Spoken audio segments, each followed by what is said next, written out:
Hello बच्चों, last video में हम लोगों ने simple harmonic motion and characteristics of simple harmonic motion, सरल आवर्त गति और उनके गुणों के बारे में देखा था, जहाँ पर हम लोगों ने simple harmonic motion in two ways, linear और uniform motion, uniform circular motion, दोनों टाइप के मोशंस देखे थे। आज हम सिंपल हार्मोनिक मोशन के लिए वेलोसिटी, एक्सीलरेशन, डिस्प्लेसमेंट के बारे में पढ़ेंगे। सो फर्स्ट टॉपिक है हमारा expression for the displacement of simple harmonic motion. सरल आवर्त गति करते हुए कण के लिए उसके विस्थापन का इक्वेशन को फाइंड करेंगे। This is the diagram of simple harmonic motion in the form of uniform circular motion. ये सिंपल हार्मोनिक मोशन सरल आवर्त गति करते हुए कण का जो यूनिफॉर्म एक समान सर्कुलर मोशन है उसके लिए डायग्राम दिया हुआ है।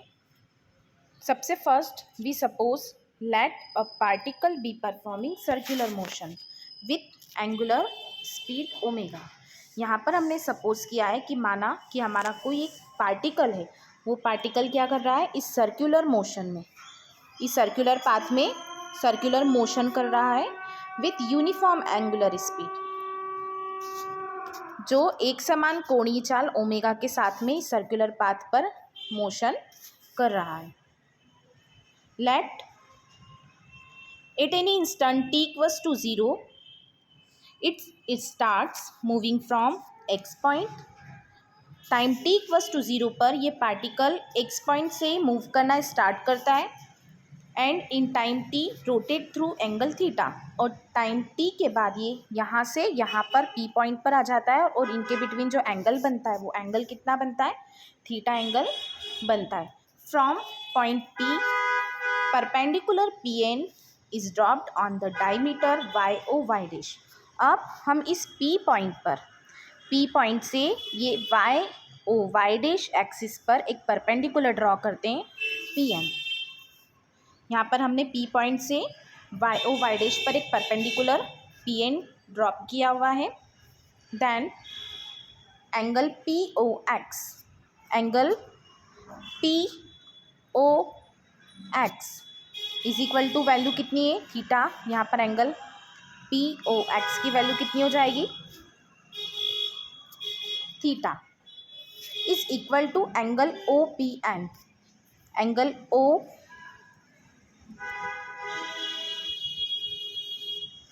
OPN, ये दोनों एंगल क्या हो जाएंगे, सेम हो जाएंगे, इक्वल हो जाएंगे।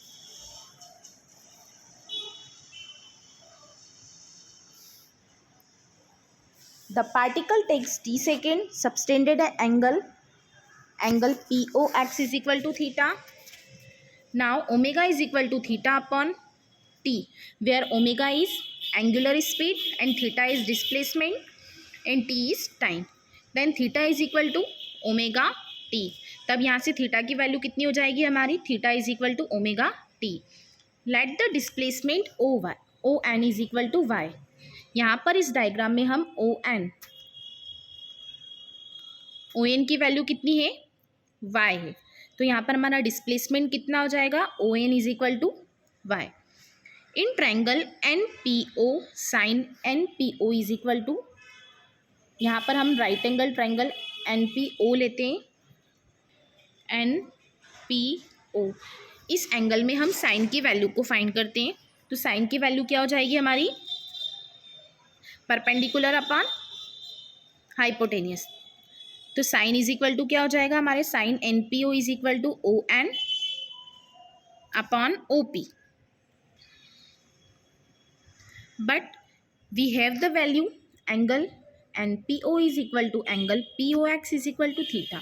यहाँ पर हमारे पास एंगल NPO एंगल POX की वैल्यू कितनी है, थीटा, और थीटा की वैल्यू कितनी हमने फाइंड की हुई है, यहाँ से theta is equal to omega t। Then we put the value sine omega t is equal to y/a। O N की वैल्यू यहाँ पर y होगी और OP की वैल्यू क्या हो जाएगी, a। Then y equal to a sin omega t. This is the displacement equation of simple harmonic motion. यही सरल आवर्त गति के लिए विस्थापन का समीकरण होता है. The maximum value of sine omega T is 1. Sign omega T की जो मैक्सिमम वैल्यू होगी वो 1 होगी. Therefore the maximum value of y will be a. इसलिए जो y की मैक्सिमम वैल्यू होगी वो कितनी हो जाएगी, a हो जाएगी. It is called amplitude of particle executing simple harmonic motion. इसे ही हम सिंपल हार्मोनिक मोशन या सरल आवर्त गति करते हुए कण का आयाम भी कहते हैं. Next, expression for velocity of a particle executing simple harmonic motion. यहाँ पर हम सरल आवर्त गति करते हुए कण के लिए उसके वेग का इक्वेशन या वेग का समीकरण देखेंगे. तो वेग के समीकरण के लिए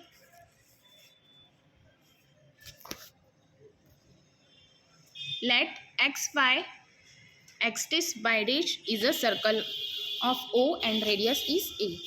यहाँ पर x x dash y y dash और रेडियस कितनी है, ए रेडियस. ए रेडियस को सपोज करके इन दो एक्सिस के बिटवीन हमने एक सर्कल को ड्रॉ किया हुआ है. A particle is moving on the circle with angular velocity omega. यहाँ पर इस डायग्राम में इस सर्कल पर हमने कोई एक पॉइंट या फिर ऑब्जेक्ट लिया हुआ है. ये ऑब्जेक्ट इस सर्कुलर पाथ में क्या कर रहा है, मोशन कर रहा है with omega velocity. Let at time t equals to 0 the particle is at x and after t second it is at p. Time t equals to 0 पर सबसे स्टार्टिंग पर पॉइंट t equals to 0 पर इस x point पर होगा और time t after time t it reaches point p. Time t के बाद ये पॉइंट p पर पहुंच जाता है. Let at point P the velocity of the particle is v along the tangent at P. Now v is resolved into two parts. यहाँ पर इस P को हम दो अलग अलग पार्ट्स में रिजॉल्व करते हैं. First v sin theta and second is v cos theta. v sin theta parallel to Pn and v cos theta parallel to perpendicular to Pn. Now velocity v is resolved into two parts. यहाँ पर हम velocity v को two parts में resolve करेंगे. First is v sin theta parallel to Pn and second is v cos theta perpendicular to Pn. Since v cos theta is parallel to direction of motion of foot of the perpendicular n, then velocity of n is equal to u is equal to v cos theta. Then u equals to v cos omega t because the value of theta is omega t. Then u is equal to v cos theta की value हम लोग put करते हैं relation से कि cos theta is equal to क्या होता है, cos square theta is equal to 1 minus sine square theta. Then cos omega t is equal to 1 minus sine square omega t. Now we put the value of sine omega t. v equals to a omega 1 minus y square a square. The value of sin omega t is y by a. Then the value of sin square omega t is equal to y square upon a square. Then v equals to a omega. We solve this equation a square minus y square upon a square where v equals to omega root of a square minus y square. This is the required expression. There are two types of cases. First, if y equals to 0, then from equation first v equals to y a square minus 0 is equal to omega a. Velocity will be maximum at mean position. यहाँ से clear होता है कि जो mean position होती है, mean position पर velocity की वैल्यू क्या होती है, maximum. And second case if y equals to a, जब y की वैल्यू कितनी होती है, a होती है, तब उस कंडीशन में v इज इक्वल टू क्या हो जाएगा, omega root of a square minus a square is equal to 0। यहाँ पर जो डिस्प्लेसमेंट होता है y की वैल्यू जो होगी वो कितनी हो जाएगी, 0 हो जाएगी।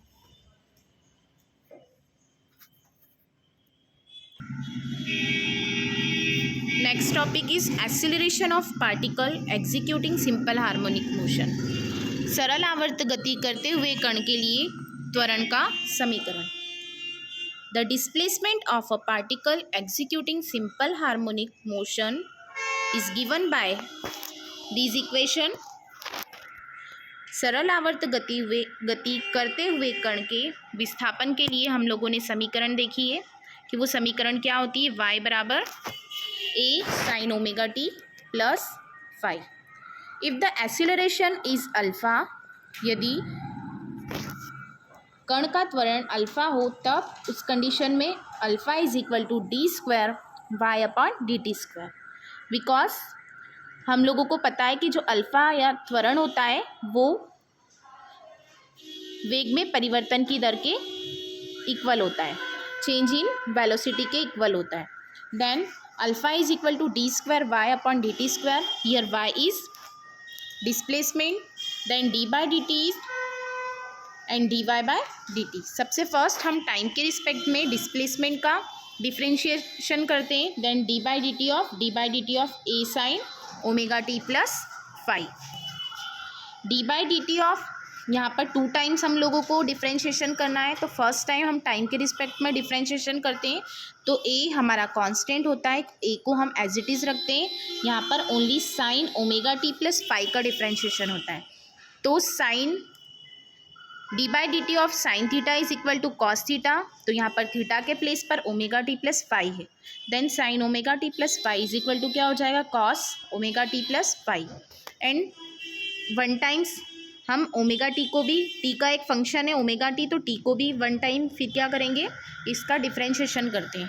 तो ओमेगा टी का डिफ्रेंशिएशन करने पर हमें क्या मिलता है, ओमेगा। देन हमें यहाँ से इक्वेशन क्या मिल जाती है, ए ओमेगा, यहाँ से d by d t of a sine omega T plus five की value a omega cos omega T plus five के इक्वल होगी। अब वंस अगेन हम टी के रिस्पेक्ट में इस फंक्शन का क्या करते हैं, डिफ्रेंशिएशन करते हैं। Then we find the value of d by d t of cos omega T plus five is equal to minus of sine omega T plus five. तो यहाँ से हम cos omega T plus five का time के respect में differentiation करते हैं, तो कॉस ओमेगा टी या कॉस थीटा का जो डिफ्रेंशिएशन होता है वो माइनस ऑफ साइन थीटा होता है। तो यहाँ से हमारी alpha is equal to value क्या आ जाएगी, A sine minus of sine omega T plus five. फिर हम इस ओमेगा टी का भी डिफ्रेंशिएशन करते हैं, तो यहाँ से हमें एक बार ओमेगा मिलता है, तो ये ओमेगा क्या हो जाएगा, ओमेगा स्क्वायर के इक्वल हो जाएगा। But we know that sine omega T plus five is equal to Y by A. Sine omega T plus five की वैल्यू वाई बाय ए की इक्वल होगी। Then sine omega T plus five is equal to Y by A. Equation 2 becomes alpha is equal to A omega square Y by A. यहाँ पर alpha की जो value होगी वो minus of A omega square Y by a के equal हो जाएगा। Then alpha is equal to minus of omega square y. This is the required expression. There are 2 conditions. First, if y equal to 0, यदि y की value क्या होती है, 0 के equal होती है, देन अल्फ़ा इक्वल्स टू क्या हो जाएगा, 0। Therefore at the mean position the acceleration will be 0। जो मीन पोजीशन होती है वहाँ पर एक्सेलरेशन की वैल्यू जो होगी वो कितनी होगी, 0 होगी। Therefore minimum. Second case when y equals to a, जब y की वैल्यू किसके इक्वल होगी, a के। Then by equation third alpha equals to minus of omega square A, तब अल्फ़ा की वैल्यू जो होगी वो क्या हो जाएगी, minus omega square A. Therefore eight extreme position of acceleration is maximum. Next topic is expression for the time period and frequency of the particle executing simple harmonic motion.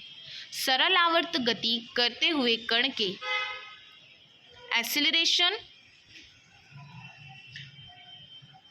सरल आवर्त गति करते हुए कण का जो टाइम पीरियड होता है, समय अंतराल होता है, और फ्रीक्वेंसी जो होती है उसकी आवृत्ति होती है, उसके बिटवीन हम जो रिलेशन होता है वो देखते हैं।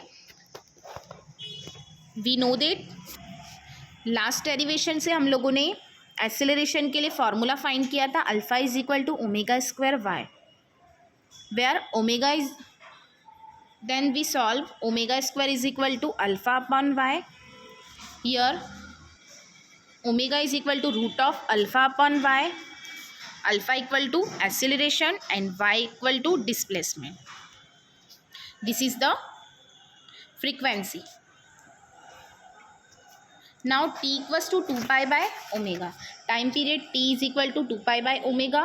Here 2 pi, we put the value of omega is root of displacement upon acceleration.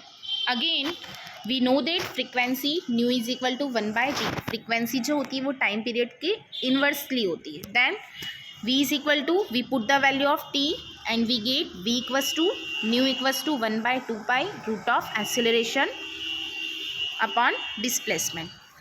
This is the relation between time period and frequency of a particle of simple harmonic motion.